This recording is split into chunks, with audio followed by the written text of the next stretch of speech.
Okay, we have a little addition onto the previous presentation where we're going to talk about Islam in the USSR, which was, as far as I'm aware, the second largest religion in the Soviet Union, and how their story differed a little bit from the Orthodox Christians. And presenting this is our friend Andy, who, take it away.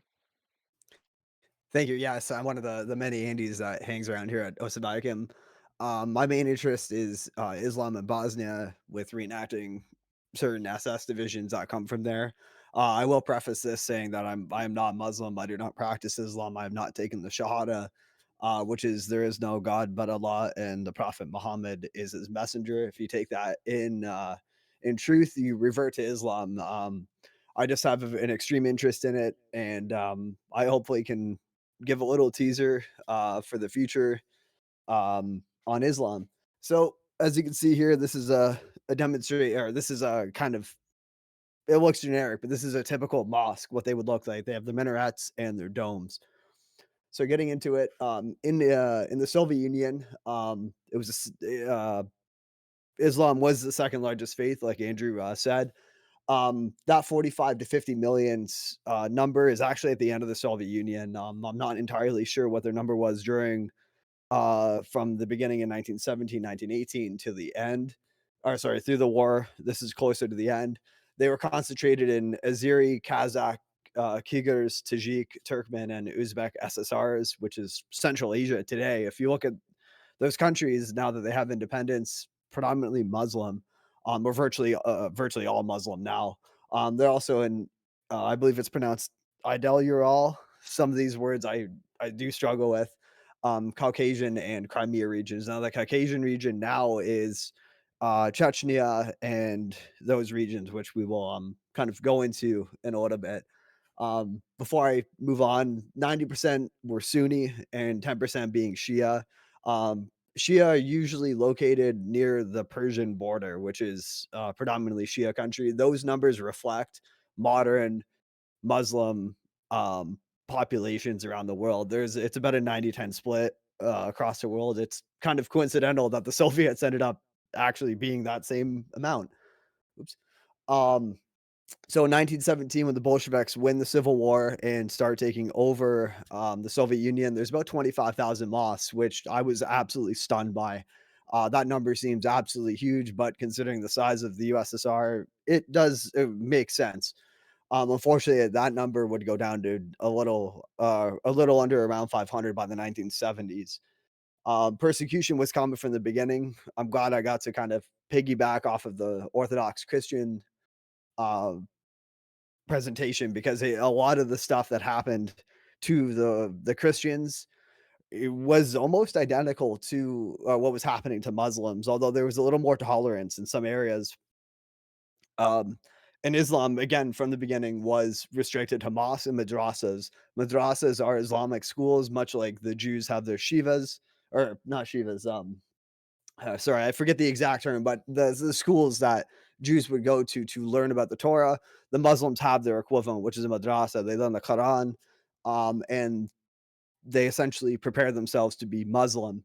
Lenin, much like in on the Christian side in some ways, was actually very supportive of the Muslims.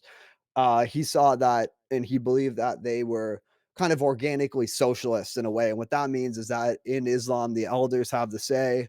It was very not uh, democracy or democratized, but the say of the people could be said. You go to your elder, you have an issue, the elder would try to resolve it kind of in house in the communities without getting other, a national or provincial government or whatever would be above them involved. They were usually localized to their communities.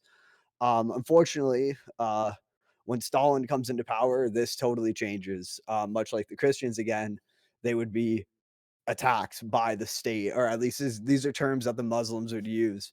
Unfortunately, mosques and madrasas, by and large, would be converted into state property, insofar as being used as warehouses for arms, stockpiles of food, pretty much anything to not have it be a place of worship. The Soviet state would do. Now, uh, it's very uh, it's very sad to read about Muslims being treated, or at least respected in some regards. Some people say it's fear. Some people say it was just they're not really bothering us too much, so we'll just let them be.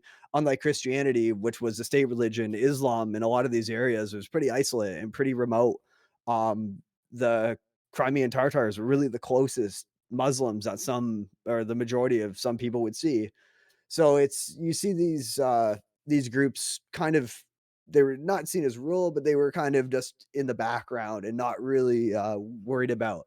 Unfortunately, this changes during World War II, and in 1943, the NKVD, as you can see, they start their the deportation of Tartar Muslims. Now they use the excuse of them being Nazi sympathizers, which uh, to kind of using a brushstroke is pretty extreme in this regard. And in May of 1944, 193,000 Crimean Tatars are removed from their homelands. As you can see there on the screen, there's an incredible amount of movement, and I'll show some maps later on to really emphasize the point that this was not just moving them a county or a province over. This was a deportation on a scale that is very hard to describe without having kind of maps. I did make an error. Not 30 would die, 30,000 would die in their total exodus of the Crimean homeland. They would not return until the 80s, where the Soviet government kind of recognized what they did in the 40s was very extreme, and 206, only 260,000 would return. Now that number in May of 1944 is only the initial wave. They had essentially started to deport them en masse and whatever they can find.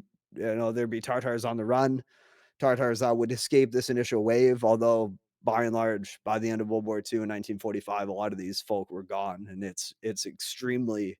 Some of the photos I researched, they're not as extreme as the photos we saw of the priests in the last presentation. But when you see a whole village kind of gone, it really strikes at home that each one of those homes, each one of those buildings had a family in it, and it is pretty hard to research sometimes.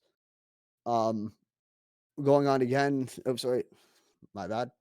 Operation Lentil was another one of these kind of mass deportations, and I actually have a map because there wasn't a whole lot of information I could find super quick on this. Like I said, this is an overview. I hope to come back and actually delve into Lentil and the Tartar or the deportations a little more in depth. But Operation Lentil was concurrent with that Tartar deportation, and these were Chechen and English people. They were Muslims. 490,000. That number is extremely difficult to think about. I grew up in a town of 130,000 people, and to think that number multiple times over was deported by force is incredible. And when you read the low numbers is 120,000 and the high numbers are 200,000, that's a community I grew up in, gone, essentially wiped off the map, which was 60% of their population. I cannot stress this enough that um, this was a forced expulsion. It is really shocking, and these numbers, I they were not shot in pits. They were moved in cattle cars, locked, and they just sent them on the rails. It is very very brutal.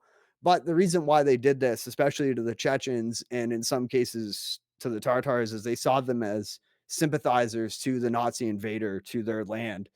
Um, I'm not entirely sure of the reason why, and I'll get in another presentation. I'll elaborate on it more. But from what I understand, the Chechens were targeted specifically because of their religion and the fact that the German army got relatively close to a lot of these areas that were predominantly Muslim, and it did kind of raise alarms in the Soviet government. So they wanted to get them out and kind of evacuate them, but evacuation is not the term that is proper. It was a deportation by force.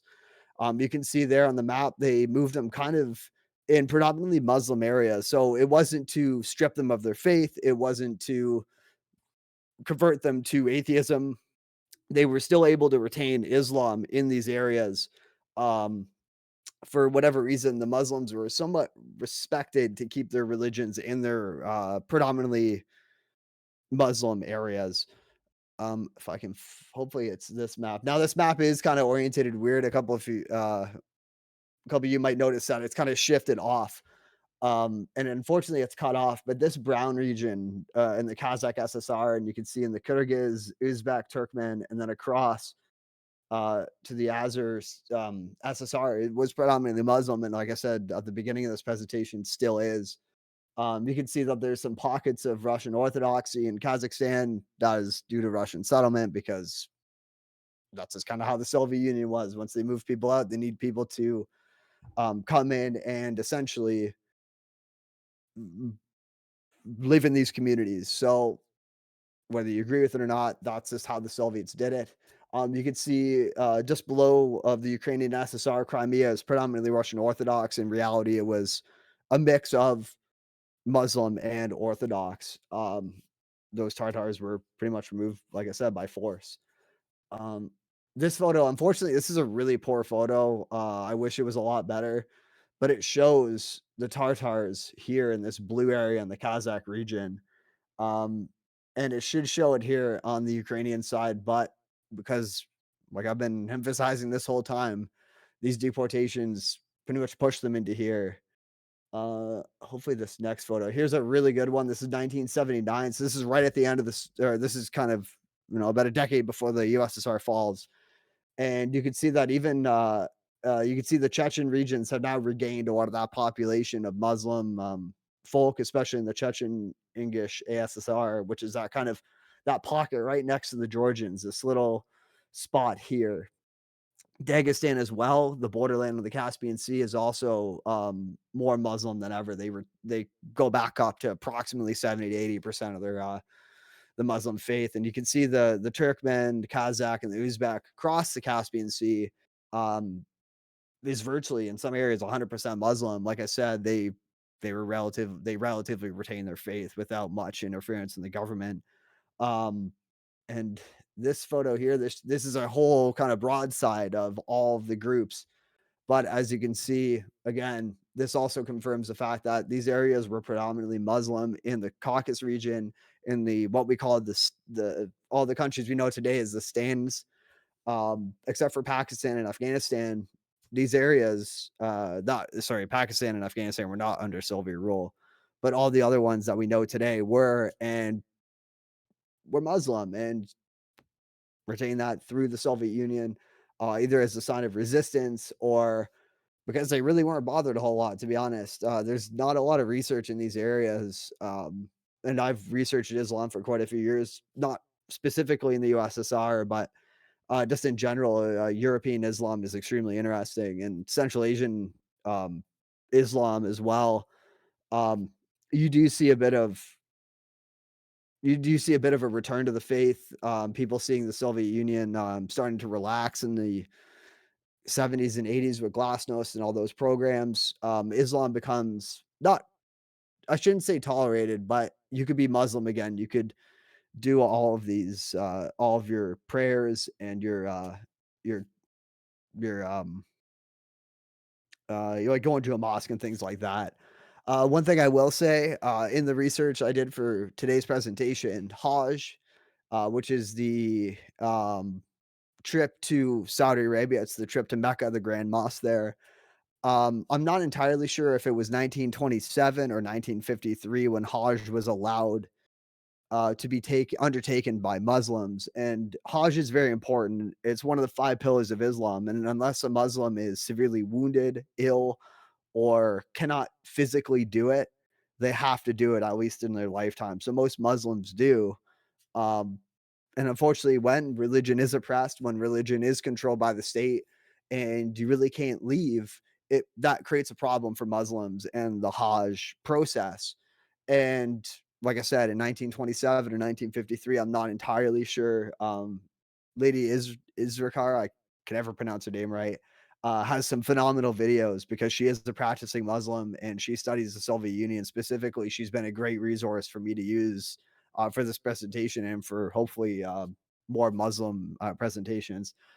But Hajj, like I said, it was very important for the Muslims to do, and it still is today. And for the Soviets to repress that was difficult, I believe, for a lot of them. Some of them may have lived and died to never go to Mecca, which would have been a very difficult thing for them to accept, and their families to accept in some regards. But that would unfortunately be the situation that a lot of them would find themselves in.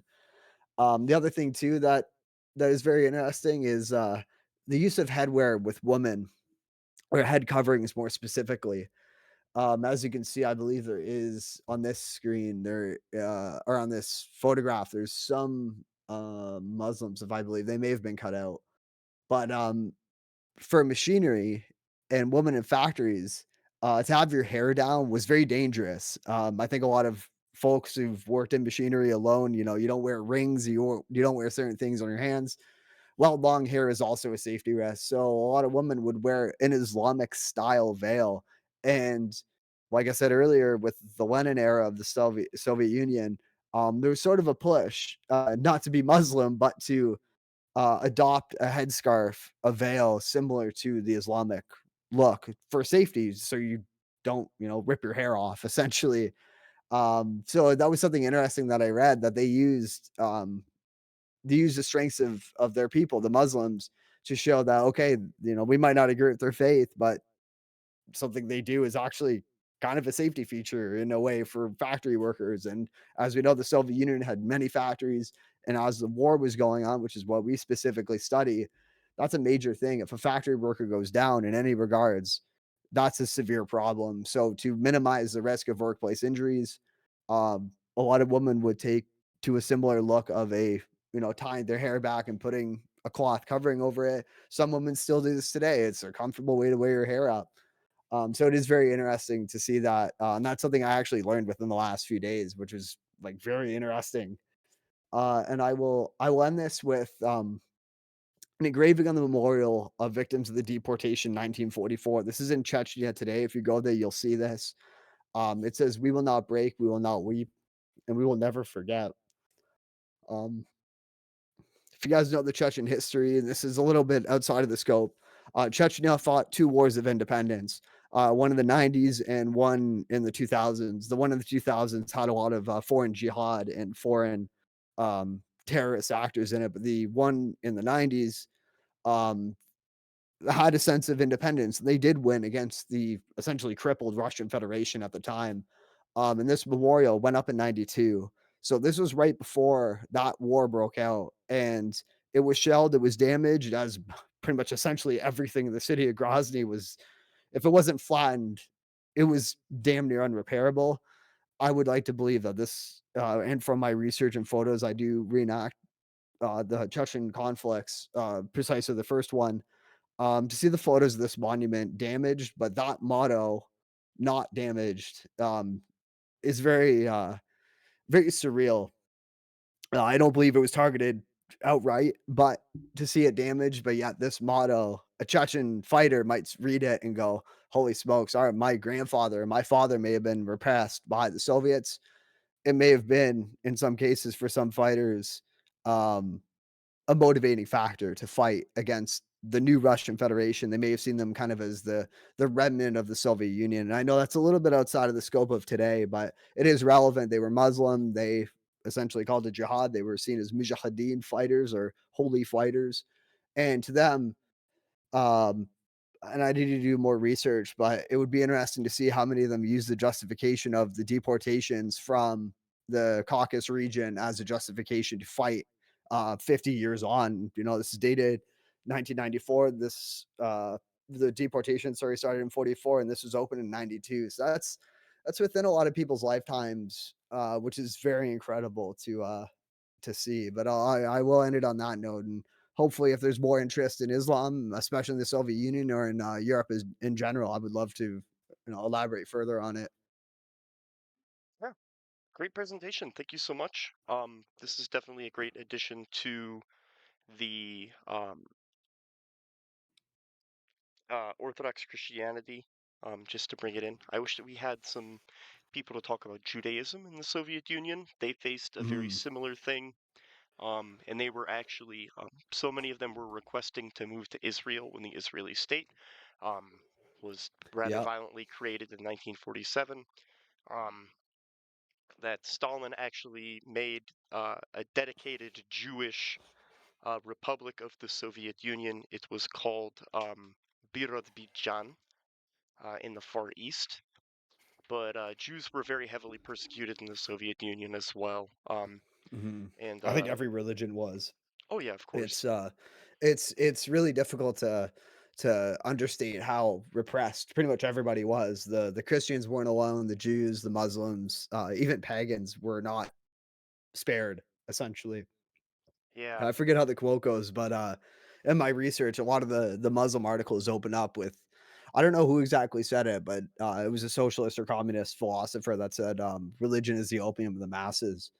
I think that was Uh, Marx. It was Marx or I think that Engels who was said Marx, this. yeah. One of the 2 of them, right? So you see that and when it's put into praxis, and you see, 500,000 people deported or even 130,000 or even some of these smaller numbers, it really is incredible to see, these that that simple line be put into such violent action. Obviously, Nazi Germany did it, obviously with the Holocaust and obviously the awful, awful things that happened. And the Soviet Union, in a way, had their own between all religions. Unfortunately, it is really incredible to read that they were not the Muslims were not alone in their suffering under the Soviet state. Yeah.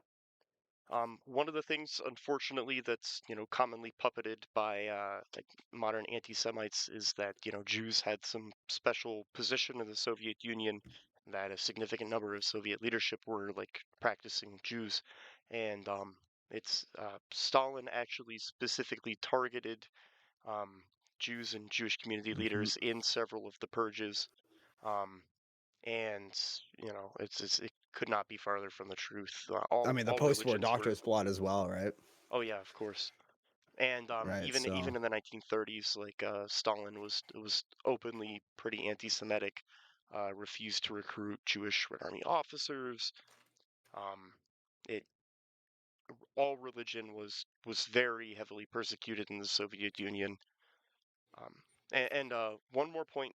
Uh, the reason for the deportation of the Crimean Tatars and the Chechens was because of the Roa. Actually, a pretty significant number of them joined. Well, not necessarily the Roa, but there were a significant number of the ethnic sympathizers. formations of the Osttruppen were Muslim. There was an entire Mhm. Tatar legion. There was an Idel Ural legion. There were a significant number of Muslim legions, battalions in the uh, Osttruppen in the Russian Liberation Army, and so Mhm. that's one of the main reasons that you know potentially a convenient excuse. Stalin was Georgian. Georgians don't Right. really like. Well, okay, not speaking generally, but many Georgians aren't the biggest fan of Islam, and so that was a good excuse for Stalin to deport, uh, internally exile and oppress these Muslims. Also, Crimea I was a didn't very big wine growing region. Stalin was an alcoholic, and he wanted those right, areas right. to be able to make wine.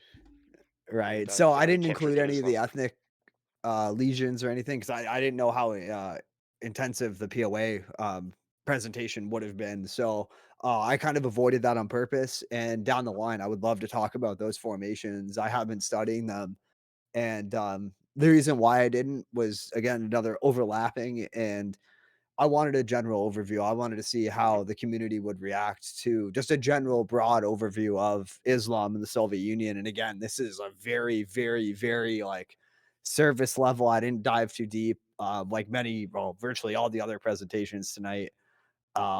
This was something just to see, kind of test the waters because I've never done a presentation on Islam. And down the line, I would love to research them. Like I said earlier, I reenact 13th, 23rd, and 21st SS, and they were mostly Muslim formations. So I know the German side. I know, or sorry, the SS side at least, but I'm not. I would love to research the Wehrmacht side and see how their troops were respected, or if they could keep their faith or not, and things like that. Because the 13th, especially in the 13th situation, they were highly respected Muslims and highly respected fighters. But that's a little out of the scope of them in the Soviet Union. Okay. I'm going to go ahead and end the recording there.